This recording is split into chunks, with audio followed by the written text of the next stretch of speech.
t'en fous de Dieu, tu te moques de sa Bible, mais un jour, tu couleras des larmes. Tu vas... Que Jésus soit béni ce soir. Nous allons, pendant que nous sommes toujours debout, nous allons lire notre passage. Jean chapitre 2. Jean chapitre 2. Nous allons considérer du verset 13 jusqu'au verset 22. Jean chapitre 2, du verset 13 jusqu'au verset 22. Lisons ensemble la parole de Jésus. Il est écrit: la Pâque des Juifs était proche, et Jésus monta à Jérusalem. Il trouva dans le temple les vendeurs de bœufs, de brebis et de pigeons, et les changeurs assis. Ayant fait un fouet avec des cordes, il les chassa tous du temple, ainsi que les brebis et les bœufs. Il dispersa la monnaie des changeurs et renversa les tables. Et il dit aux vendeurs de pigeons: ôtez cela d'ici, ne faites pas de la maison de mon père une maison de trafic. Ses disciples se souvinrent qu'il est écrit: le sel de ta maison me dévore. Les Juifs, prenant la parole, lui dirent: quel miracle nous montres-tu pour agir de la sorte? Jésus leur répondit: détruisez ce temple, et en 3 jours je le relèverai. Les Juifs dirent: il a fallu 46 ans pour bâtir ce temple, et toi, en 3 jours, tu le relèveras. Mais il parlait du temple de son corps. C'est pourquoi, lorsqu'il fut ressuscité des morts, ses disciples se souvinrent qu'il avait dit cela, et ils crurent à l'écriture et à la parole que Jésus avait dite. Amen. Nous acclamons encore pour Jésus. Et nous pouvons nous mettre. Bien-aimés, je lui dis encore bonsoir. Que Dieu bénisse la présence de tout un chacun. Et aujourd'hui, nous sommes dans la continuité de notre programme, de notre séminaire intitulé Pierre et Jean face à la résurrection de Jésus. Et aujourd'hui, nous allons achever avec ce programme.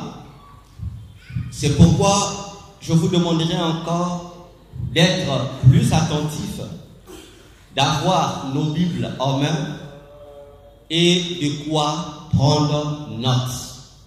Comme il est dit, la fin d'une chose vaut mieux que son commencement. Alléluia. Aujourd'hui, nous allons lire plusieurs écritures. C'est pourquoi il est important que tu puisses lire ces écritures ensemble avec moi. Alléluia. Hier et encore hier, l'ancienne Karine nous a parlé de l'importance de l'évangélisation. Elle nous a fait comprendre que Pierre et Jean, dans l'énergie qu'ils ont dépensée en courant du lieu où ils étaient vers la tombe de Jésus, pour pouvoir mettre en valeur par cette énergie dépensée inutilement leurs doutes, il était mieux pour eux de dégager cette énergie pour aller annoncer la bonne nouvelle du royaume des cieux. Dire aux autres que le Jésus qui a été crucifié, voilà, il est ressuscité conformément à ce qu'il nous avait dit autrefois. Alléluia. Et l'ancienne a insisté pour dire: qu'est-ce qui t'empêche de parler de Jésus autour de toi? Pourtant, nous venons à l'église tel que nous sommes là. Mais pourquoi en retour, nous ne sommes pas capables de parler de Jésus à celui ou à celle qui est à côté de nous, à nos proches, à nos amis, aux différents membres de nos familles. Pourquoi? Alléluia.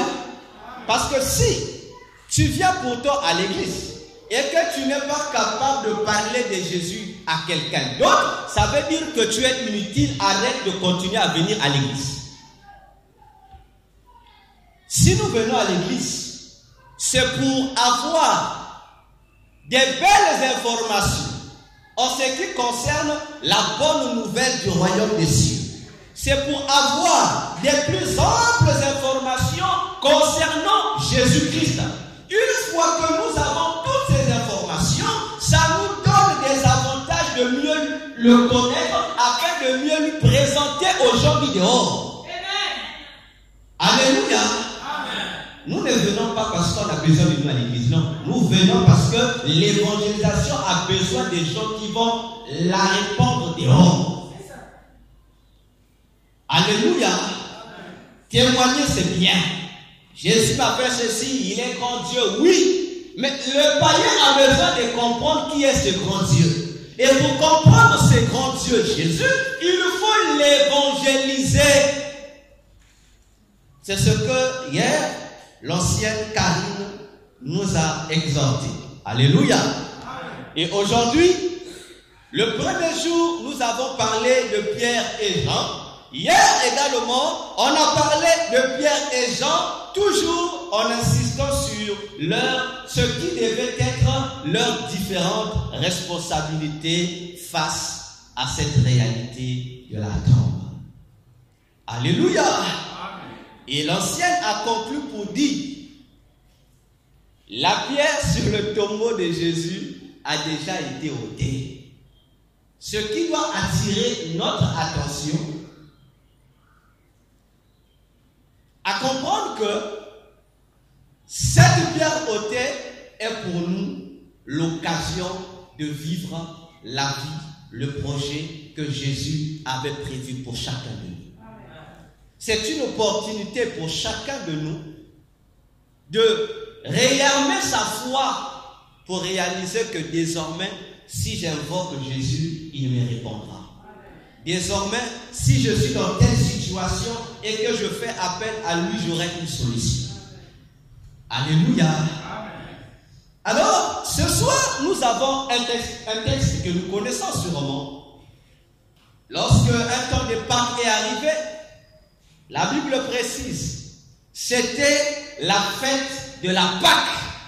Et puisque c'était la fête de la Pâque, Jésus devrait obligatoirement monter à Jérusalem pour fêter cette fête. Et il monta. Et lorsqu'il arriva à Jérusalem, Jérusalem étant une grande ville, Jésus s'est orienté vers le temple de Jérusalem. Parce que c'est à l'intérieur de ce temple que cette fête-là devrait commencer à avoir sa forme. Elle devait commencer à être célébrée d'abord dans le temple de Jérusalem, parce que les rituels de cette fête commençaient là-bas et elle devrait se terminer dans des maisons. Malheureusement, lorsque Jésus arrive dans le temple de Jérusalem, il est surpris. Au lieu de voir les gens qui sont venus avec l'esprit de la Pâque, mais il constate que ces gens-là ont un autre esprit. Il regarde. Il y a des gens qui sont en train de vendre des bœufs. Il regarde encore. Il y a des gens qui sont en train de vendre des brebis. Il regarde encore. Il voit aussi des vendeurs de pigeons. Et il regarde encore. Il constate qu'il y avait aussi des échangeurs de monnaie qui étaient là dans le temple. Alléluia. Jésus, la Bible précise, Jésus s'est fabriqué un fouet. À l'école, on va dire Djombele Mafuta. Donc on a expliqué, Jésus prend le soin de se fabriquer un fouet. Il est au temple, mais il se fabrique une chicotte. Alléluia. Mais lorsqu'il se fabrique cette chicotte, c'est pour fouetter ces gens-là qui n'avaient pas le même esprit que la fête de Dieu qui se passait là. Alléluia. Lorsqu'il les a fouettés, en les chassant et en renversant leur commerce, les Juifs, les autorités juives sont venus, les hommes de Dieu sont venus, les sacrificateurs sont venus. On lui a dit, oh, bon, toi Jésus, en faisant ce que le désordre que tu es en train de faire là, quel miracle nous montres-tu? Et Jésus leur répondit, détruisez ce temple-ci et moi je vais le relever pour 3 jours. Ils ont dit, Jésus, c'est-à-dire, ce temple, pour sa construction, il a fallu 46 ans. Bon, toi, en 3 jours seulement, tu seras capable de le rebâtir. La Bible dit que Jésus parlait de son propre corps. Et ce n'est qu'après sa résurrection que les disciples ont compris ce que Jésus avait dit. Non, d'abord ce qui est écrit dans l'Ancien Testament et ce que Jésus leur avait dit. Amen. C'est une histoire que nous connaissons. Et ce soir, nous allons réfléchir ensemble sur cette phrase de Jésus qui dit, détruisez ce temple et moi je le rebâtirai en 3 jours. Alléluia. Il parle de la résurrection, n'est-ce pas? Jésus parle de la résurrection.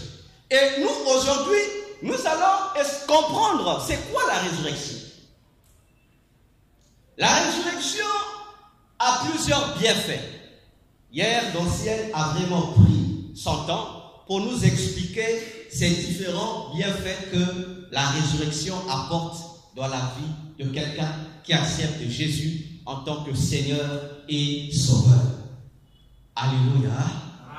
Mais nous devons comprendre que la résurrection a un but primaire. De même que le salut a un salaire qui est la vie éternelle, le salut a aussi des primes. Il y a une différence entre prime et salaire. Les primes sont des avantages qui accompagnent un ouvrier. Mais le salaire, c'est la récompense qu'on donne à un ouvrier en vertu du travail qu'il a eu à effectuer. Est-ce que nous comprenons?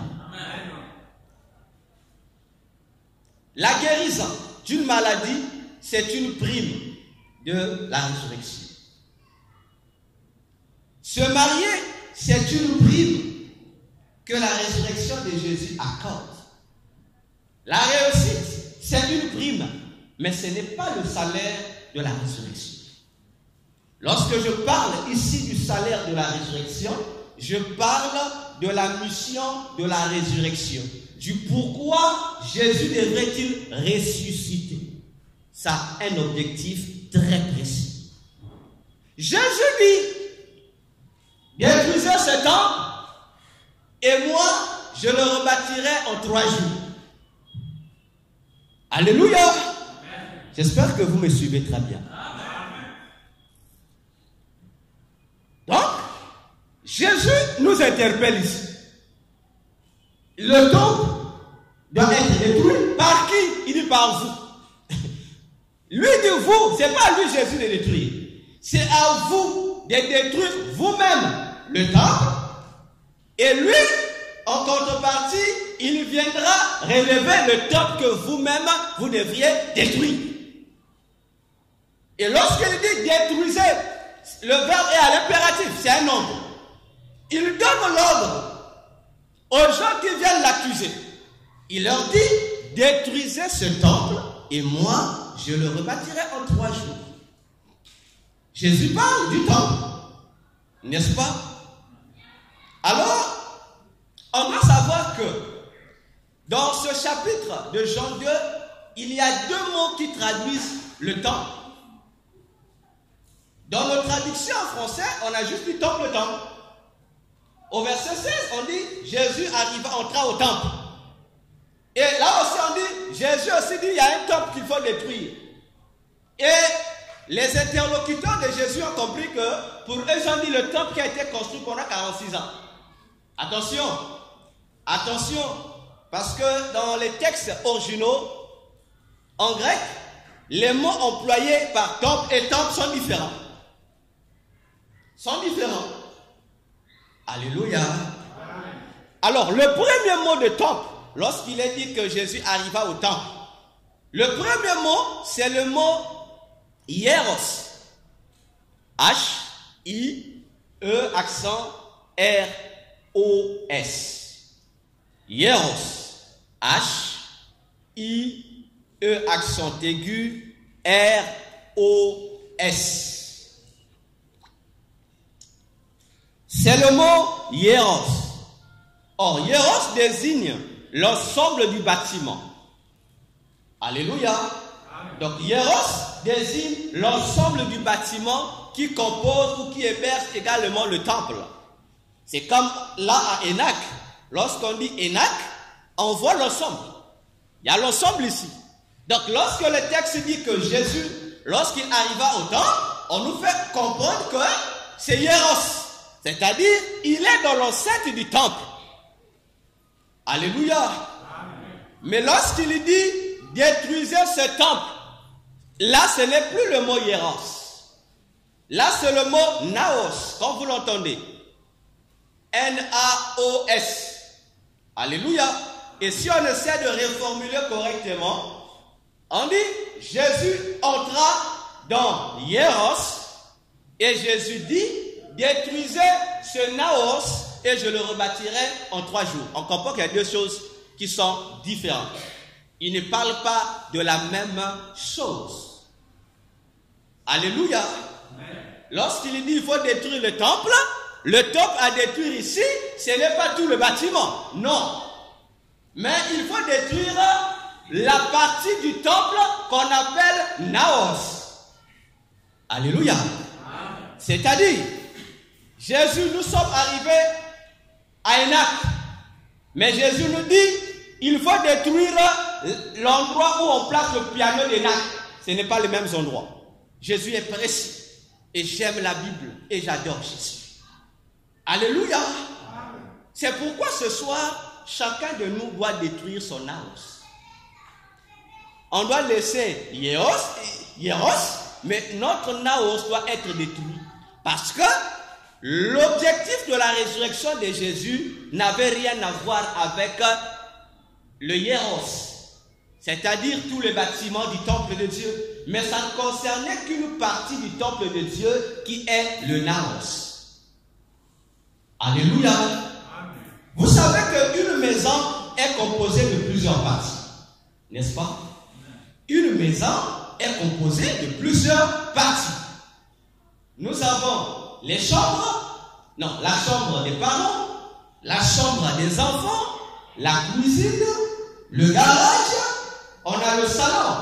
Ce sont particulièrement les principales parties qui composent une maison. Si on veut ajouter encore un 5e élément, on va parler d'un dépôt. Alléluia. Alors, dites-moi, je vous pose la question, répondez-moi. Quelle est la partie centrale d'une maison parmi toutes les parties? Le salon. Ah, les salons, hein? Non, il faut que je pose cette question aux femmes. Parce que Proverbe 14, 1 a dit, la femme sage bâtit sa maison, la femme folle la renverse de ses propres mains. Les femmes, est-ce que vous êtes d'accord? La partie la plus importante d'une maison, c'est le salon. Les hommes ont dit c'est le salon. Alors vous les femmes, vous dites quoi? On dit c'est la chambre. Bon, départagez. On a 2 versions. On a le salon, on a la chambre. Il faut que vous départagez les 2 camps. C'est la chambre. Vous êtes sûr que c'est la chambre? Vous êtes sûr, c'est la chambre? Pardon? Ah, vous êtes confus? Ah, l'ancienne a dit c'est la chambre. Donc les femmes ici, les sœurs, vous n'êtes pas d'accord?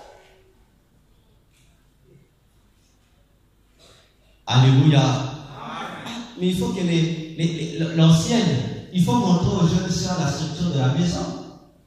Parce que si les femmes n'ont pas la maîtrise de la structure d'une maison, mais c'est grave. Comment toi, femme, vas-tu te conformer à Proverbe 14:1? Si tu ne maîtrises pas la structure d'une maison, si tu ne maîtrises pas les choses, l'endroit principal d'une maison, mais tu ne seras pas cette femme sale qui doit bâtir sa maison. Parce que pour bâtir une maison, il faut connaître d'abord les parties importantes et les parties les moins importantes. Alléluia. Non, acclamons pour l'ancien. La partie la plus importante d'une maison, c'est la chambre. C'est pas le salon. C'est la chambre. La chambre est le fondement d'une maison. Tout ce qui existe dans la maison est le fruit de ce que la chambre a décidé. Pour qu'il y ait le salon, c'est la chambre qui a décidé. Pour qu'il y ait la cuisine, c'est la chambre qui a décidé. Alléluia. Tous les autres endroits de la maison sont des endroits publics. Mais il y a un seul endroit qui est privé dans une maison, c'est la chambre des parents. Alléluia.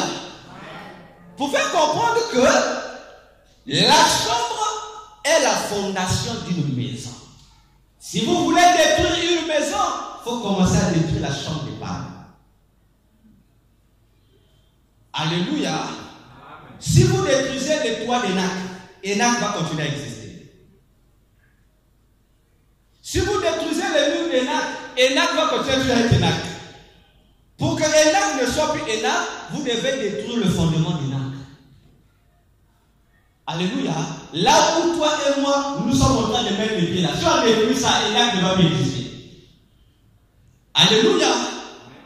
De même que toute maison a une partie centrale qui est, on va appeler ça la fondation d'une maison. De même aussi, le temple de Dieu, le temple de Jérusalem avait plusieurs parties.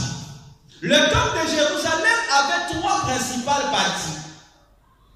Il y avait une première partie que nous pouvons appeler la parcelle de la maison de Dieu, qu'on appelait dans la Bible le parvis, c'est-à-dire la cour, l'enceinte de la maison de Dieu.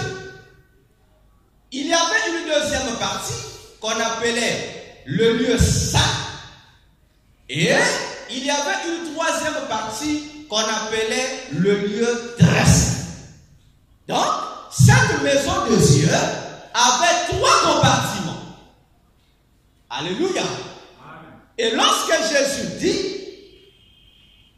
détruisez ce temple, alors, il faut que nous puissions comprendre de quel compartiment Jésus parlait-il. Le naos ici est quel compartiment du temple qu'on doit détruire, qui doit nous permettre de la reconstruire. Parce que Jésus ne voit pas toutes les parties. Non, il voit la partie centrale de cette maison. Il voit la partie qui sert de fondement, la partie qui est à l'origine de toutes les autres compartiments ou parties de cette maison. Alléluia. Aujourd'hui, je vais lentement et sûrement pour que chacun de nous puisse comprendre. La première partie de la maison de Dieu, qu'on appelait le parvis, était composée de deux éléments. Deux outils de travail. Deux outils qui servaient comme outils du culte de Dieu. Lorsque tu rentrais, d'abord, avant même de parler de l'outil, nous devons noter que chacune des trois parties avait sa porte. Le parvis avait sa porte, le lieu saint avait sa porte, et le lieu très saint aussi avait sa porte. Et la première partie, le parvis, avait ces deux outils de travail. Lorsque tu franchissais sa porte, le premier outil qui te recevait, c'était au fond. C'était l'autel de l'Holocauste.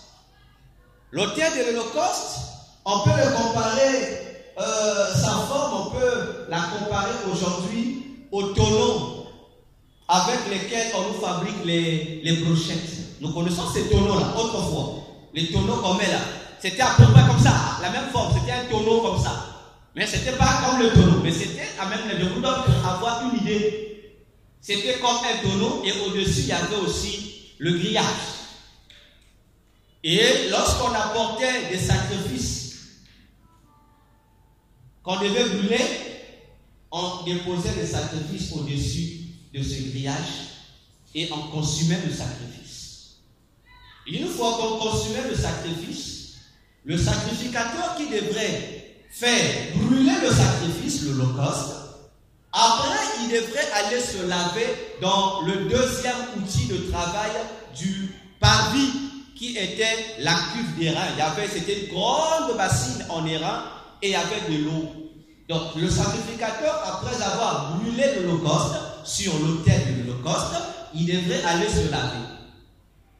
En se lavant, il devait changer de vêtements. Donc après être nettoyé, il changeait de vêtements et c'est avec des nouveaux vêtements qu'il devait rentrer dans le lieu saint. Alléluia. Est-ce que ça va? Alléluia. Alors, le parvis représentait quelque chose.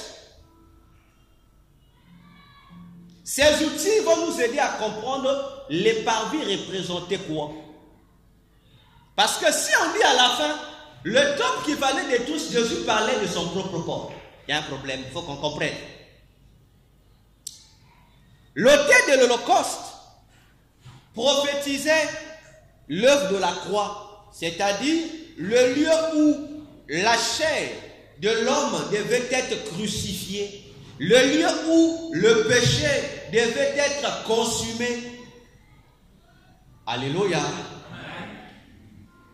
Une fois que le péché est consumé sur la croix, il faut le nettoyage. Et dans le nettoyage, on devait passer par la cuve d'airain se laver. C'est le baptême.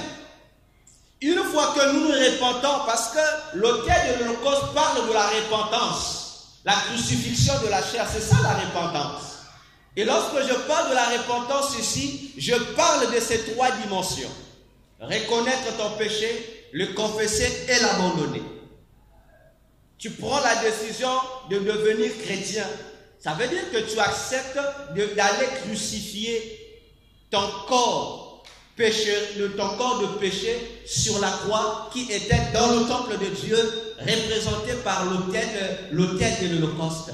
Et après la repentance, nous sommes automatiquement invités à nous baigner dans la cuve d'airain, c'est-à-dire à passer par les eaux du baptême.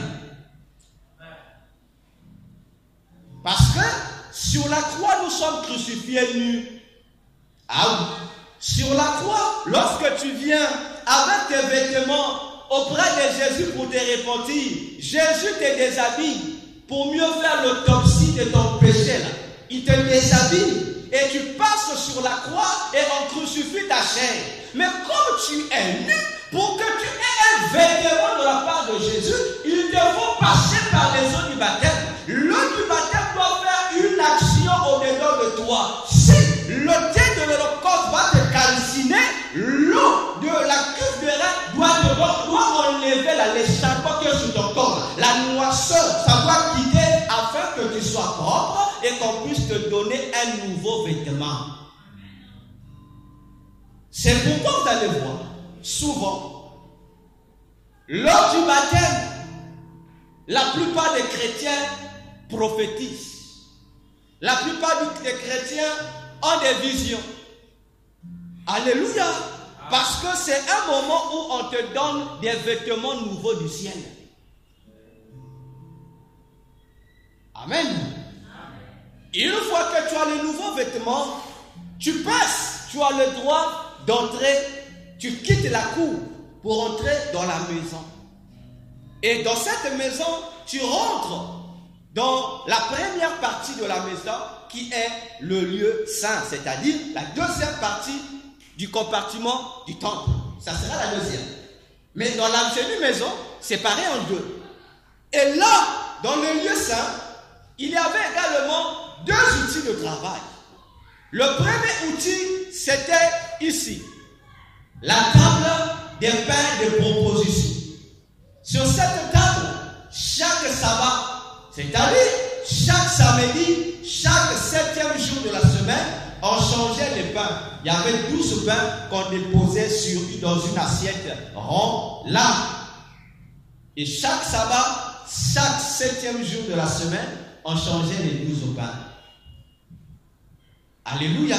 Et ces pains-là, les sacrificateurs qui travaillaient dans le temple de Dieu les mangeaient après chaque sabbat. Et de l'autre côté, il y avait le chandelier, c'est-à-dire la lampe qui éclairait cet endroit-là, le lieu saint. Alléluia. Et nous savons, la Bible appelle ces pains-là, on dit que c'était les pains de l'alliance. C'était le pain de l'alliance. Dans Lévitique 24, verset 8, vous allez trouver ça. Le pain de l'alliance, Lévitique 24, verset 8. Malachie 2, verset 1 à 5. Donc, ces pains-là, ce sont des pains qui étaient consommés, mais on dit que c'est l'alliance. C'est le pain de l'alliance. Et aujourd'hui, ce pain de l'alliance, pour nous aujourd'hui, c'est l'alliance particulière que toi tu as avec Dieu. Au travers de la consommation de son pain, et nous savons tous d'après Matthieu 4,4 que le pain de Dieu c'est sa parole. La méditation de la parole, la nourriture du chrétien te permet d'être connecté à Dieu. Et cette connexion par la méditation de la parole de Dieu te permettra d'avoir une alliance particulière avec Dieu. Et c'est dans cette alliance particulière que tu auras avec Dieu que le Seigneur va entasser toutes les promesses qu'il va commencer à te faire. Parce que chaque promesse de Dieu est liée à un verset biblique. Il n'y a pas de promesse de Dieu qui n'est pas attachée à un verset biblique. Ça n'existe pas. Alléluia. Et à côté, on a la lumière, la lampe, le chandelier. Or, dans le Psaume 119, versets 104 et 105, ainsi que le verset 18 et le verset 27,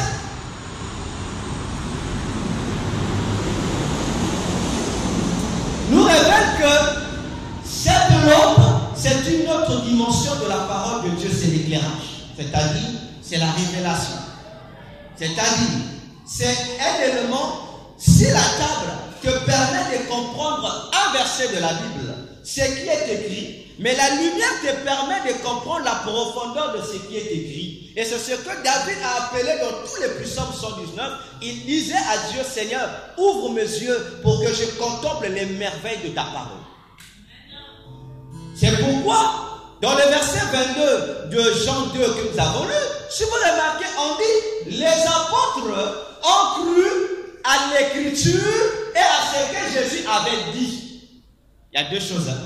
Il y a l'écriture et ce que Jésus avait dit. Il y a la parole écrite et la parole non écrite. Et la révélation est souvent une parole non écrite, mais qui vient confirmer la parole écrite. Est-ce que ça va? Là, nous sommes dans le lieu saint. Au-delà du lieu saint, il y avait le troisième compartiment qui est la deuxième partie de la maison qu'on appelait la tente d'assignation. Et c'est l'endroit qu'on appelait le lieu très saint. Et dans le lieu très saint également, il y avait deux outils qui étaient là. À l'entrée, dès que tu franchissais la porte, l'autel de parfum te recevait.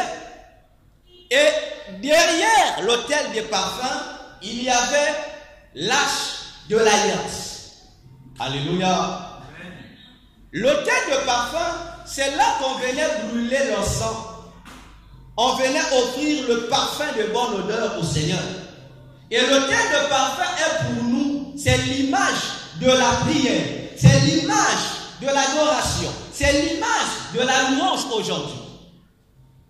Alléluia. Ça ne se trouvait pas dans la cour. Non. Ça ne se trouvait pas dans le lieu saint. Non. Mais ça se trouvait dans le lieu très saint. Alléluia. Je répète, le domaine de la prière ne se trouvait pas dans la cour. ni dans le lieu saint, mais ça se trouvait dans le lieu très saint. Ce n'est pas moi qui dis, c'est la Bible. Hébreux 9, du 1er jusqu'au 6e verset, l'explique clairement, ce classement-là. Dans l'arche de l'alliance, c'était un grand coffre, un grand coffret. À l'intérieur, on retrouvait les tables de la loi, les 10, ce qu'on appelle vulgairement par les 10 commandements. On retrouvait ça dedans, dans ce coffre-là. On retrouvait aussi la manne dedans, et on se retrouvait également un troisième élément, le bâton d'Aaron, un bâton sec, mais qui avait produit des fleurs. Donc, l'arche de l'alliance ou l'arche de l'Éternel contenait les 3 outils. Alléluia.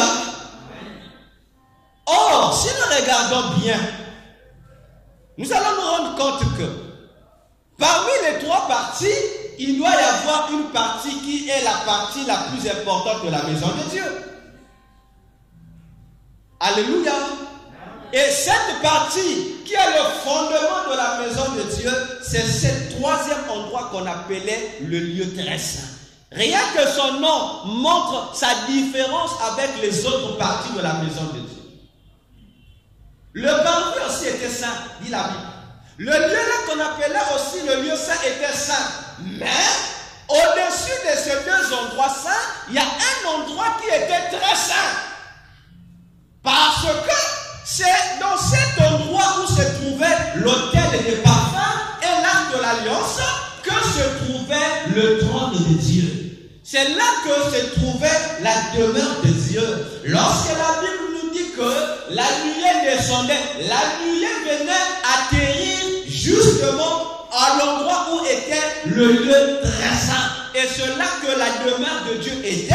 Et la Bible déclare que l'arche de l'alliance était le trône de Dieu. Alléluia. Alléluia. Maintenant, regardons et réfléchissons. Dans le lieu très saint, on va retrouver les outils qui étaient dans le parvis et dans le lieu saint. Pour dire, la chambre de Dieu, c'est elle qui a donné aux 2 autres endroits une partie des outils qu'elle contenait déjà. Est-ce que je me fais comprendre? Parce que nous voulons déterminer quel est l'endroit que Jésus recommande de détruire. Pour qu'on comprenne, il faut qu'on comprenne les 3 parties qui composaient le temple de Dieu. Dans le lieu, dans la cour, il y a 2 autels qui servent à faire quoi? Qui servent à gérer la chair, qui servent à consumer la chair et à nettoyer la chair, c'est-à-dire le corps. N'est-ce pas? Il y en a là-bas qui doit gérer le corps, il y en a là-bas. Il y a un autel là-bas, n'est-ce pas? L'autel des parfums. Parce que sur l'autel de parfum, on prenait des choses qui sont palpables. On prenait l'encens. Ceux qui savent c'est quoi l'encens, ils prenaient l'encens, on mettait et il y avait un feu qui devait consommer. D'ailleurs, le même feu utilisé pour l'autel de l'Holocauste, non pas l'autel de l'Holocauste, c'est le même feu de cet autel de l'Holocauste qui alimentait l'autel des parfums. Attention, le lieu très saint, c'est le lieu qui gouvernait toute la maison de Dieu. C'est le lieu qui avait les résumés de tous les services qui se passaient dans les autres endroits. Dans le lieu saint, on retrouve une table avec des pains et une lumière. Mais dans l'arche, on retrouve également la manne. Mais la manne, c'était quoi? C'est avec ça qu'on fabriquait les pains. Alléluia. Est-ce que ça va? On retrouve le chandelier. Mais on dit que le chandelier, c'est une autre dimension de la parole. Mais dans l'arche, on retrouve 2 dimensions de la parole. On retrouve la manne, on retrouve également les 10 commandements. Mais dedans, il y a quelque chose de plus que les autres n'avaient pas. On retrouve un bâton sec, mais qui a fleuri. As-tu déjà vu un bâton sec qui a fleuri? Un bâton pour fleurir, le bâton doit être planté et arrosé. Mais le bâton d'Aaron, c'est un bâton qu'on a ramassé en route, comme ça, et Dieu a fait fleurir ce bâton. Et ce bâton, le fait qu'il soit fleuri, parle du symbole de la résurrection. Parce qu'un bois sec, malgré qu'il est sec, mais il produit quand même des fleurs. Ça parle de la résurrection. Alléluia. Là, j'espère que nous avons compris le décor que j'ai pris. Alléluia. Alors dites-moi, dans le temple de Dieu, quel est le temple qu'il faut détruire? Je vous écoute. Quel est le temple qu'il faut détruire? Est-ce le parvis? Dites-moi, répondez-moi. Est-ce que c'est la première partie du temple, le parvis, qu'il faut détruire? Bon, est-ce que c'est la deuxième partie, le lieu saint, qu'il faut détruire? Maintenant, qu'est-ce qu'il faut détruire? Acclamons le Seigneur. Donc, nous réalisons ce que Jésus disait ici. Il comprend que ceux qu'il est venu trouver là ne partagent pas le même esprit de la Pâque que lui. Or, ne pas honorer la Pâque veut dire ne pas respecter le Dieu pour qui la Pâque est fêtée. Parce que le Dieu pour qui la Pâque est fêtée, à son trône, il habite dans la chambre, dans le lieu très saint. C'est de là qu'il va recevoir toute la gloire qui nous doit être rendue au travers de la Pâque. Mais ceux qui devraient lui rendre cette gloire, ils sont entrés à autre chose. Ils sont devenus des vendeurs des bœufs, des brebis, des pigeons et des échangeurs d'algas. Et Jésus les a chassés. Jésus a compris que les adorateurs ont profané la sacralité de l'Éternel dans le lieu très saint. En un mot, ils ont profané le lieu très saint. Alors, puisque le lieu très saint a été profané pas par des païens, mais par des gens qui prétendaient aussi prier, alors Jésus dit non. Le poste de commandement, le lieu qui est à l'origine de tout, le fondement du temple doit être détruit pour que moi je rebâtisse. Alléluia. Amen. Mais si le parvis c'est le corps, ça veut dire que le lieu saint c'est l'âme. Et le lieu très saint c'est l'esprit. Est-ce qu'on a compris? Amen. Je répète. Le parvis, la première partie de la maison de Dieu gérait la chair. Parce que ce qu'on doit brûler, c'est la chair. Ce qu'on doit nettoyer, c'est la chair. C'est pourquoi on retrouve les éléments liés à la chair. Mais dans le lieu saint, on retrouve les éléments liés à l'âme. Parce que la lumière qui est là doit éclairer l'âme. Les pains qui sont là doivent nourrir l'âme, c'est ce que Jésus a dit. C'est ce que Jésus appelle par l'homme intérieur. Parce que notre âme dans toute la Bible est nourrie par la lumière de Dieu et par la parole de Dieu. Alléluia. Amen. Mais le lieu très saint représente notre esprit. Parce que notre esprit n'est pas nourri par la parole de Dieu. Non. Ton esprit est nourri par la prière et par l'arche de l'alliance. Est-ce que tu comprends? Amen. Ça passe? Non, ça passe. Ok. Alors ce soir, bien-aimé, je voudrais te dire, jeune, vieux, serviteur de Dieu, frère, soeur, ce qu'il faut détruire, que Jésus doit rebâtir, c'est notre esprit. Dis à ton voisin, il faut détruire ton esprit. Il ne faut pas avoir peur de lui. Dis-lui, ton esprit est à refaire. Parce que si notre esprit, je ne parle pas de ton corps, je ne parle pas de ton âme, mais je parle de ton esprit. Si tu ne détruis pas toi-même ton esprit, tu ne verras pas une résurrection dans ton esprit. Parce que la mission phare de la résurrection, c'est faire quoi? C'est reconstruire notre esprit. Parce que ce qui fait ta relation avec Dieu, ce n'est ni ton corps, ce n'est ni ton âme.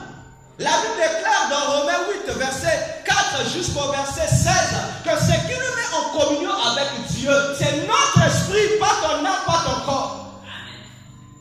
Ce qui revient à dire que l'élément qui dirige notre corps, ce n'est pas notre âme, ce n'est pas notre chair, mais c'est notre esprit.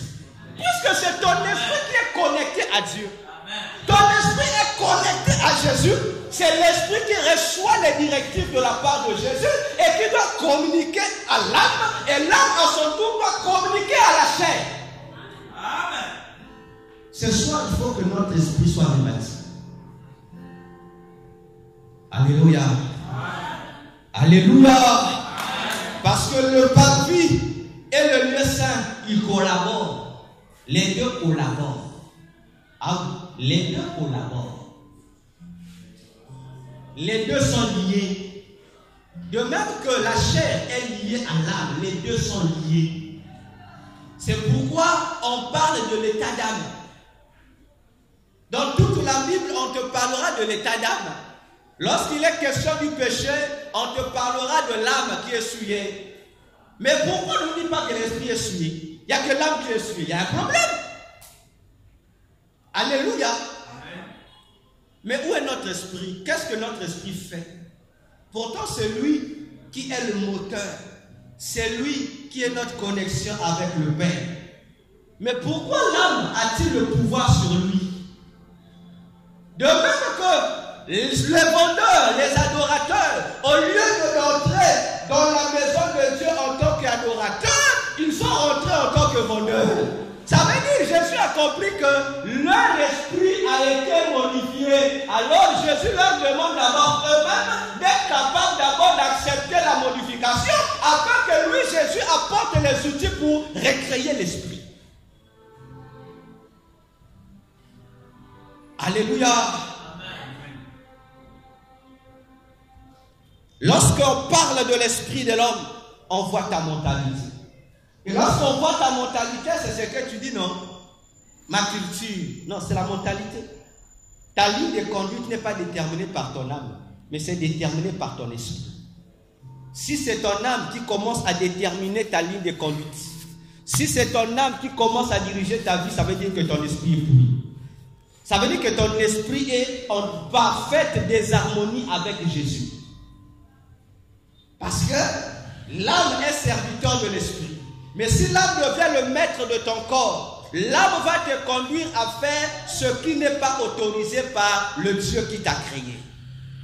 Vous savez, Dieu a créé l'homme d'abord corps, l'âme est venue, l'esprit par la suite, n'est-ce pas? Genèse 2:7. Mais lorsque l'esprit rentre, la Bible déclare dans 1 Thessaloniciens 5:23 que l'ordre a changé. L'ordre maintenant devient l'esprit, l'âme et le corps. Alléluia. Ce soir, il faut que tu changes ta mentalité. Le changement de ta mentalité, ça ne dépend pas d'abord du Saint-Esprit. C'est pourquoi les chrétiens aujourd'hui ne sont pas chrétiens comme Jésus veut. Parce qu'ils attendent que le Saint-Esprit fasse tout à leur part. Non, Jésus a dit, vous d'abord, détruisez d'abord cet homme, et moi je viendrai par la suite. Pour avoir une vie chrétienne qui honore Jésus, tu n'as pas besoin que le Saint-Esprit te parle. D'abord, c'est faux. Sinon, tu es chrétien de quoi? Comme j'ai l'habitude de dire, tu es chrétien du manioc, tu es chrétien du bissap, ou tu es chrétien des hamburgers. Parce que si tu es chrétien de la Bible, tu n'as pas besoin d'avoir derrière toi un gars de corps qui doit te dire. L'ancien Alphonsine ne peut pas simplement te dire, toi non. Alléluia. Parce que tu as la parole de Dieu qui est gratuite avec toi. Le fait seulement que tu es en contact avec cette parole, elle te présente déjà une ligne de conduite à suivre. Maintenant, nous aujourd'hui, on préfère que le Saint-Esprit nous parle. Mon frère, fais attention. Le Saint-Esprit n'est pas un chiffon. Le Saint-Esprit, c'est un monsieur qui se respecte. Le Saint-Esprit connaît ses limites. Le Saint-Esprit a ses limites. Il a ses responsabilités. Toi aussi, tu as tes responsabilités. C'est ce que dit la parole de Dieu. Si tu ne fais pas ta part, tant pis pour toi. Alléluia. Parce que notre objectif, c'est d'atteindre, comme on a dit, c'est d'atteindre un réveil.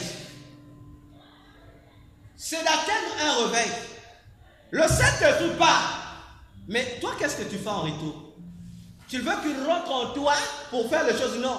Lui, sa place, c'est de te dire, si tu ne comprends pas, il t'aide à comprendre. Mais c'est à toi d'appliquer ce qu'il t'a appris. C'est à toi de dire oui au Saint-Esprit, je vais marcher comme ceci. Si le Saint-Esprit dit va à gauche, toi tu vas à droite, ne pense pas qu'il viendra te tirer pour t'amener à droite. Lui, il restera là où il est resté. Il va te voir partir, il va seulement te rappeler, il dit, c'est pas là-bas, c'est à toi et moi de faire des efforts pour rester là où le Seigneur veut que nous soyons. Pour rester soumis au Seigneur, pour rester obéissant aux principes du Seigneur. Alléluia. Parce que ton salut dépend de ton esprit et pas de ton corps, pas de ton âme. Si tu ne mets pas ton esprit en valeur, sache-le que tu es un chrétien foutu.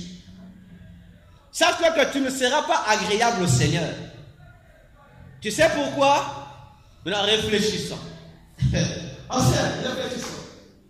Dans le parvis, on vient brûler le corps. N'est-ce pas? Lorsque tu brûles un animal, qu'est-ce que tu constates? Bon, peut-être que tu n'as jamais brûlé un animal. Lorsque tu brûles un papier, qu'est-ce que tu constates? Donc, je vais brûler quelque chose. Oh, mais ma face, quoi? Oh. Lorsque tu brûles quelque chose au feu, qu'est-ce que tu constates? Le feu calcine, c'est ce que tu constates? Ah, donc tu ne vois pas bien? Oh. Donc tu ne vois pas bien? Non. Voilà, il y a deux opérations qui s'effectuent. La chair est consumée, mais il y a la fumée qui se dégage au travers de l'élément consumé.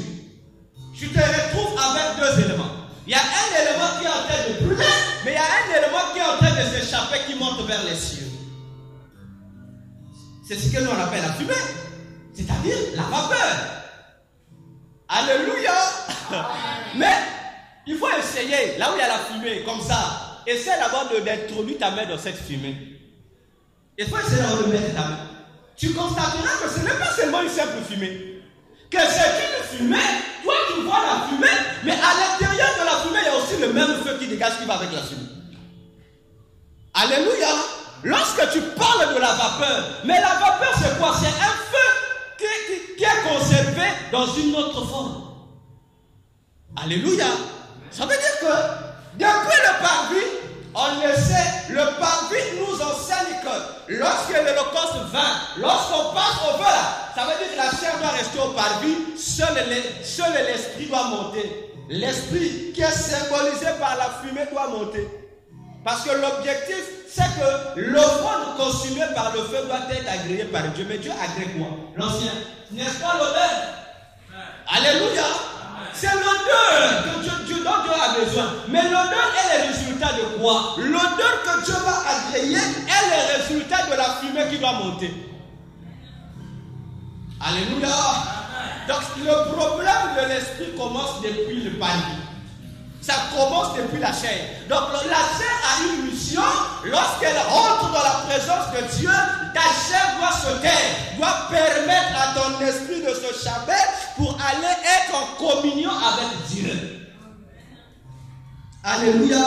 Si lorsque tu es dans la présence de Dieu, ton corps, c'est ton corps qui est devant. L'esprit n'est pas parti. Mon frère, sache que tu es en train de faire le formalisme. Sache que ton culte est multiplié par 0. Parce que tous ceux qui viennent dans la maison de Dieu, notre objectif c'est aller rencontrer Dieu. N'est-ce pas? N'est-ce pas? Mais Dieu habite où? Il est devenu être saint. Mais toi pour aller rencontrer Dieu, parce qu'il est dit que Dieu est esprit. Mais celui qui adore Dieu, il ne doit pas être charnel, mais il doit aussi être esprit. C'est pas ce que Jésus a dit dans Jean 4. Alléluia. Donc tu comprends que ta relation avec Dieu, c'est une affaire d'amour d'esprit.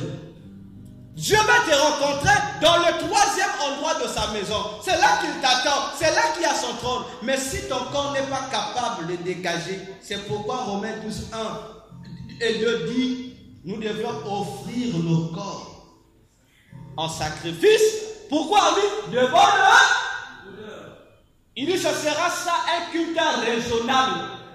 Ah, parce que lorsque tu vas offrir ton corps, c'est-à-dire tu vas soumettre ton corps à l'Esprit de Dieu, l'Esprit de Dieu va assujettir ton corps pour permettre l'évaporation de ton esprit. Alléluia. Amen. Toujours dans le parvis. Pour qu'il y ait pardon des péchés, on avait besoin du sang seulement. Mais le sang là devrait aller quelque part dans le lieu très saint toujours. Or, Dieu dit que l'âme de quelqu'un se trouvait dans son sang. Est-ce que tu comprends les choses de Dieu? Donc, la chair restait dehors. L'âme doit partir aussi là-bas, dans le même endroit. L'esprit aussi doit partir dans le même endroit. Et nous, quel réveil pouvons-nous avoir si nos êtres intérieurs ne sont pas connectés à Dieu? Quel réveil? Il n'y aura pas de réveil. Parce qu'il faut que ton esprit soit capable, soit en mesure de manifester les vertus que Dieu y dépose. Si ton esprit n'arrive pas à cette dimension, tu es encore un chrétien charnel. Alléluia. C'est pourquoi dans l'église, on a moins de gens qui sont capables d'aller évangéliser. Parce que si tu vois un chrétien qui a honte d'évangéliser, comprends que c'est un chrétien qui est charnel. Il n'a pas encore compris, c'est un chrétien qui est encore dirigé par son corps. Parce qu'un chrétien qui est conduit par l'esprit, il n'aura même pas honte. Au contraire, il sera chaud pour évangéliser. Parce que la Bible dit, l'esprit que nous avons reçu n'est pas l'esprit de timidité, mais c'est un esprit de force et de courage. Comme toi, tu as honte d'évangéliser parce que tu te reconnais identique aux gens que tu veux évangéliser. Eux, ils sont charnels, toi aussi tu es charnel. Qui va évangéliser qui? Alléluia. Amen. Dans les églises, il y a des gens qui sont devenus des rapporteurs des pasteurs. À la fin de chaque réunion de prière, il est la première personne à dire, pasteur, il y a eu ceci qui s'est passé, il y a eu ceci qui s'est passé. Quelle énergie! Mais pour prêcher seulement le voisin, il ne connaît pas, il ne peut pas. Mais pour être un rapporteur, une rapporteuse, là tu es champion. Voilà. Attention l'église. Nous ne venons pas d'église pour les pasteurs. Si le pasteur fait des fois son rapporteur, dit au pasteur, non, je suis le rapporteur de Jésus. Mon travail c'est de rapporter la bonne nouvelle. Alléluia. C'est pourquoi il faut dire aux frères et sœurs charnels, de même que Jésus a chassé les gens qui n'étaient pas compatibles là, il faut qu'il libère l'église. Mais ancien, Jésus a chassé les gens dans le temple, non? C'était pas des petits enfants qu'il a chassés. C'était des gens qui connaissaient la loi. C'était des gens qui étaient habitués au temple. Mais puisqu'ils avaient même fait un commerce là-dedans, ça veut dire que tous les jours ils étaient là. Mais ils n'étaient pas là pour remplir les critères du temple. Ils étaient là pour autre chose. Alléluia. Et ces jours-là, au lieu que Jésus vienne bénir les gens, l'attention de Jésus a été détournée. Il était d'abord obligé de chasser les gens. Et sûrement ce jour-là, les gens qui devaient être bénis n'ont pas reçu cette bénédiction. Voilà pourquoi la Bible dit encore que les hommes charnels dans l'église sont des obstacles qui empêchent que les gens soient bénis. C'est pourquoi Hébreu dit, on doit veiller sur les uns et les autres pour voir si parmi nous il n'y a pas quelqu'un qui est profane comme Ésaü. S'il y a un Ésaü fera que nous soyons privés de la gloire de Dieu. C'est Hébreu qui le dit. C'est dans la Bible. Alléluia. Hébreu 12, verset 14, 13 même, Hébreu 12, 13 jusqu'à 15 le dit. Alléluia. Parce que lorsque le diable et ses agents nous attaquent, ils commencent par nous attaquer au niveau de notre esprit. Ils cherchent d'abord à paralyser notre esprit parce qu'ils savent que aussi longtemps que ton esprit est en connexion avec l'esprit de Jésus, ils ont la difficulté de t'atteindre. Il faut d'abord qu'ils créent une déconnexion entre ton esprit et l'esprit de Dieu. À ce moment-là, ils vont maintenant désarmer ton esprit pour donner à ton âme le dessus sur ton esprit. Alléluia. Non, il faut que tu détruises ton esprit pour que Jésus puisse le rebâtir en 3 jours. La puissance de la résurrection c'est pour gérer d'abord l'esprit. C'est pour restaurer notre esprit. C'est pour redonner à notre esprit les valeurs, les vertus, le pouvoir que notre esprit devrait avoir. Voilà pourquoi la Bible parle du renouvellement de l'intelligence par l'esprit. Si ton intelligence n'est pas renouvelée, ça veut dire que tu es toujours étranger dans la présence de Dieu. Alléluia. L'esprit de l'homme a 4 facultés que Dieu lui a données. Lorsque je parle de facultés, je fais allusion au pouvoir que Dieu a donné à l'esprit de l'homme. Il y a 4 pouvoirs. Le premier pouvoir qui a été donné à l'esprit, c'est la pensée. Le premier pouvoir ou la première faculté donnée à l'esprit, c'est la pensée. La pensée qui est traduite aussi par la sagesse. L'homme a reçu la pensée comme tu l'entends, la sagesse, la pensée. La capacité de réfléchir, la capacité d'analyser, la capacité de comprendre. C'est ça la mission de la sagesse qui est spirituellement représentée par la pensée. La pensée te permet de comprendre, d'analyser et de réfléchir. Lorsque tu réfléchis, comme on dit, je suis en train de bouler, c'est la fonction, le pouvoir de ton esprit que tu mets en valeur. La deuxième faculté qui a été donnée à notre esprit, c'est l'intelligence, mais qui est spirituellement appelée par l'imagination. Ce n'est pas la même chose. La pensée, c'est autre chose. L'imagination, c'est autre chose. L'imagination, c'est la capacité de matérialiser ce qui se trouve dans ta pensée. Alléluia. Troisième faculté, c'est le discernement. La capacité de distinguer le bien du mal. Et spirituellement, cela est représenté par la mémoire. Celui qui ne sait pas distinguer le bien et le mal, si tu le demandes, il a un problème de mémoire. Or, celui qui n'a pas un problème de mémoire, il retient. Il sait que ça c'est mauvais, ça c'est bon. Le jour où il se retrouve devant cette affaire, il saura faire ce discernement-là. Alléluia. Voilà pourquoi la Bible déclare que les païens ont une conscience obscurcie. C'est-à-dire, leur conscience ne fonctionne plus. Leur conscience a perdu la capacité de discerner parce que la conscience a été obscurcie. Comme ta conscience est obscurcie, la capacité de mémorisation aussi, tu vas la perdre. C'est pourquoi, lorsque vous avez un élève qui a des problèmes de perte de mémoire, il ne faut pas seulement penser que c'est une affaire liée à la psychologie. Que c'est une affaire liée à quelque chose de physique, ça peut aussi être une affaire spirituelle.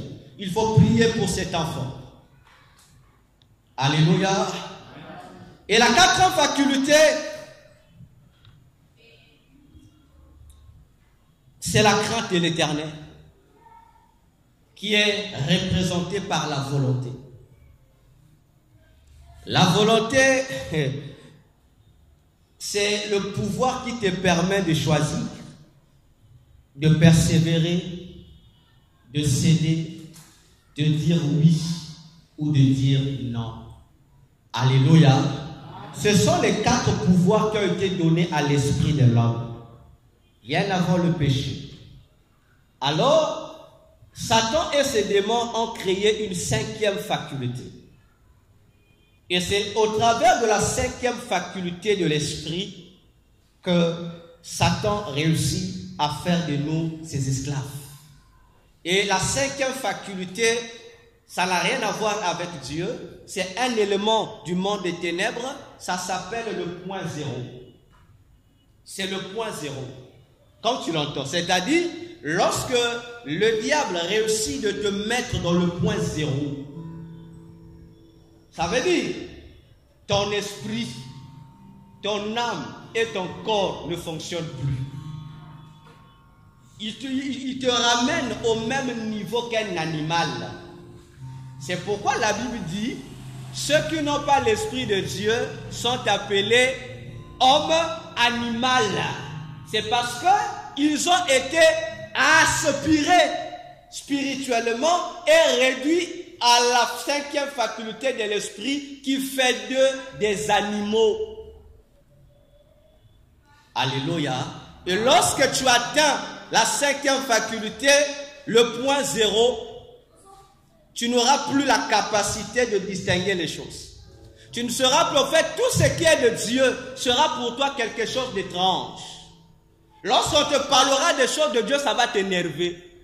C'est pourquoi vous voyez des gens qui priaient, mais lorsque tu lui parles de Dieu, même le païen, il se fâche. Mais la fois de mon païen, il se fâche pourquoi? Si tu lui parles seulement de l'église, il se fâche. Mais pourtant, tu ne dis rien de grave. Regardons pendant les veillées mortuaires. Si on met les chansons de Wallason, les gens sont contents. On met les valets, les gens sont contents. On met les idées, les gens sont contents. Mais si tu mets seulement une chanson de Dieu, les gens se fâchent. Mais pourquoi ils se fâchent? Mais parce que ces gens-là sont déjà dans le point zéro. Et les gens qui sont dans le point zéro, comme ils sont devenus des animaux, donc leur esprit ne peut que se nourrir, ne peut que se réjouir avec des choses qui sont en parfaite contradiction de celles de Dieu. Voilà pourquoi Galates 5 dit, il y a un conflit entre l'esprit de Dieu et la chair de l'homme. Alléluia. Parce que les gens du point zéro, ils aiment les passions qui sont contraires aux passions de Dieu. Alors toi qui es ici, examine-toi. Qu'est-ce que le point zéro fait dans ta vie? Le chrétien est appelé à mener une vie de totale sainteté. Totale sainteté. Alléluia. Non, je dis totale sainteté. Je ne dis pas sainteté partielle. Lorsque vous avez un chrétien qui dit toujours la chair est faible, l'esprit est bien disposé. C'est ce qu'il a dit, non?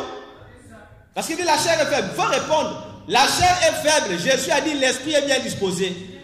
Pour faire que ton esprit soit toujours bien disposé et ne pas tomber dans les pièges de la chair, Jésus a donné un remède. Il a dit veillez et priez. Alléluia. Alléluia. Bon, maintenant, toi qui n'arrives pas à quitter le péché, tu vas aussi dire ça, la chair est faible. Non, en fait, c'est toi qui veux rendre ta chair plus puissante que l'esprit de Dieu. Alléluia. Non, il faut que tu détruises ton esprit toi-même. C'est-à-dire, Jésus veut nous inviter que nous, c'est toi qui dois prendre la décision d'abandonner ce que Jésus ne veut pas dans la vie. C'est toi qui dois prendre la décision de dire aujourd'hui, j'ai été sauvé par Jésus, je suis une nouvelle créature. Mais lorsque tu te compares à 2 Corinthiens 5, versets 16 à 17, frère, ma soeur, lorsque toi-même tu prends ta vie, tu te mires devant ce passage, es-tu réellement nouvelle créature ou tu es toujours ancienne créature? Alléluia. Non, il faut d'abord que tu réfléchisses ce soir. Lorsque tu rentreras, pose-toi la question. J'existe, c'est bien. Mais est-ce que la vie que tu mènes, est-ce une vie qui est conforme à ce que la parole de Dieu te demande? Jusqu'à quand vas-tu continuer avec les plaisirs du monde? La résurrection a déjà établi son code, son fonctionnement. La résurrection n'attend que toi tu prends la décision de détruire ton esprit pour que Jésus apporte le pouvoir de la résurrection dans ta vie. Alléluia. Le péché va t'empêcher d'aller au ciel. Mon frère, cette vie-là, elle est belle. Cette vie-là a des plaisirs. Alléluia. Comme on dit à Lingala, cette vie-là, elle a la vie s'émouémélée. D'ailleurs, tu es toi-même témoin. N'est-ce pas, tu es témoin? Tu n'as pas venu à l'église pour voir. Parce que tu trouves que les désirs, les plaisirs là-bas, en tout cas, pour ailleurs, ils ont danger. Mais tu oublies que tous ces plaisirs que tu trouves être danger vont passer. Les coups que le monde te donne vont passer. Les seuls plaisirs qui vont rester, ce sont les plaisirs de Dieu. À toi de réfléchir ce soir. La conversion n'attend pas demain. Oh non, je ne suis pas complet, tu es un menteur. Tu es un menteur. C'est parce qu'en toi tu te dis, je ne suis pas encore rassasié de ma vie païenne.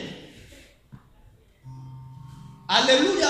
Les gens qui ont reçu Jésus le même jour qu'ils ont rencontré Jésus à la Pentecôte, ils n'ont pas dit on va repartir à la maison, on va revenir. La Bible dit que sur les champs, il y a eu plus de 3000 personnes qui ont donné leur vie à Jésus. C'était des pères de famille. C'était des gens qui avaient les mêmes difficultés que toi et moi nous avons aujourd'hui. Mais ils ont compris. Et c'était à quel moment? Ils étaient toujours dans la même période de la Pâque. Alléluia. Parce que la Pâque, c'est quoi? Chez les Juifs, la Pâque, c'est leur fête d'indépendance. C'est-à-dire, c'est la journée où eux, ils ont été libérés d'une domination qui les empêchait d'être peuple de Dieu. Et c'est ça notre nouvelle naissance. Bien-aimé, je finis ici pour te dire, Jésus revient bientôt. Qu'on ne te trompe pas. Pendant que tu penses à l'avenir, c'est bien. Mais à droite, pendant que tu penses à l'avenir, à gauche, pense aussi que Jésus revient. Vaut mieux perdre ton voyage pour ton avenir, mais gagner le voyage avec Jésus pour le ciel. Ta vie t'appartient. La décision de changer, de donner sérieusement ta vie à Jésus te revient. La décision d'arrêter d'être chrétien des deux côtés, tu as un pied dedans, un pied dehors, te revient. Surtout nous les jeunes, il paraît que lorsqu'on sert Dieu, on vieillit, c'est faux. J'ai commencé à servir Dieu en 2005, j'étais très jeune, mais je n'ai jamais vieilli. Je suis encore même plus jeune que mes amis. Alléluia. Non, servir Jésus ne fait pas vieillir. Au contraire, ça te permet de gagner. Ça te met, ça te replace. Ça fait de toi quelqu'un d'important. Alléluia. Jeune frère, jeune soeur, ton âme est précieuse devant Jésus. Il est mort pour que ton âme revienne sous le pouvoir de ton esprit. Pour que ton âme ne t'amène plus à faire n'importe quoi. Jésus nous aime. Si jusqu'alors tu es encore vivant, pense tous les jours que si tu vis encore, c'est parce que Jésus t'aime encore. Le jour où Jésus va cesser de t'aimer, c'est le jour où tu meurs. Et si tu meurs parce que Jésus ne t'aimait plus, frère, soeur, ça veut dire que tu es mal barré. Au contraire, si tu meurs dans le vouloir de Jésus, tu peux être heureux. Comme il est dit, heureux les morts en Christ. Amen. Réfléchis, là où tu es, nous allons nous lever. Pendant que tu te lèves, je voudrais que tu rentres dans ton cœur, réalise. Examine ta marche. Tu n'as pas besoin que je te dise une prophétie. Tu n'as pas besoin que je te donne une vision sur ta conduite. Toi-même, tu connais. Tu connais comment tu marches. Tu connais quelle est ta vie, tes comportements. Ce soir, je voudrais que quelqu'un rentre dans son cœur, qu'il parle à Jésus. Je voudrais que quelqu'un revienne à Jésus. Toi qui s'est éloigné de Jésus, parle à Jésus. Je voudrais que tu te répondes, que tu remettes ton cœur à Jésus. Bien-aimé, parle à Jésus, tu te connais. Jésus a dit à l'église de Éphèse dans l'Apocalypse, tu as perdu ton premier amour. Mais ce dont j'ai besoin, reviens dans le premier amour. Tu étais bien-aimé, zélé, mais tu as perdu ses ailes. Pourquoi? Toi-même tu connais. Mais ce soir, Jésus, dans ce rendez-vous, dans ce séminaire, il désire te voir revenir à ses pieds. Bien-aimé, parle à Jésus. Tu te reconnais, parle à Jésus. C'est le moment que chacun doit prendre une décision de détruire son temps afin que Jésus puisse apporter du nouveau. Tu es le temps maintenant, bien-aimé, de changer de voie pour revenir sur les saintes voies de Jésus. Il a besoin de nous. Il a besoin de nos vies. Il a besoin de toi, bien-aimé. Dis à Jésus ce soir que te voici. Que tu veux prendre l'engagement. Que le péché qui ne veut pas te laisser. Bien-aimé, le pouvoir de la résurrection a la capacité de détruire ce péché. Jésus est capable ce soir. Peut-être que tu te dis, tu dois essayer par te voir, tu n'arrives pas. Mais ce soir, Jésus est capable de t'aider à abandonner ce péché. Donne-lui seulement ta vie. Ce soir, Jésus veut seulement que tu l'acceptes. De lui donner la première place dans ta vie. Oh, bien-aimé, parle à Jésus. Dis à Jésus maintenant que tu lui redonnes la place qu'il avait. La place qu'il a perdue dans ta vie. Oh, bien-aimé, maintenant, parle à Jésus. Il s'agit de ta destinée céleste. Jésus a besoin de toi. Ce soir, l'occasion t'est donnée. Après ce moment, on ne sait pas ce qui pourra arriver. Que ça ne soit pas un trop tard. Ne réserve pas ça pour demain, mais c'est pour maintenant. S'il faut te réconcilier avec Jésus, c'est pour aujourd'hui. C'est maintenant, bien-aimé, que tu dois régler ta vie. C'est maintenant que tu dois, bien-aimé, bien régler ta vie. Jésus a besoin de toi. Il te donne cette opportunité. Il te donne cette opportunité, bien-aimé.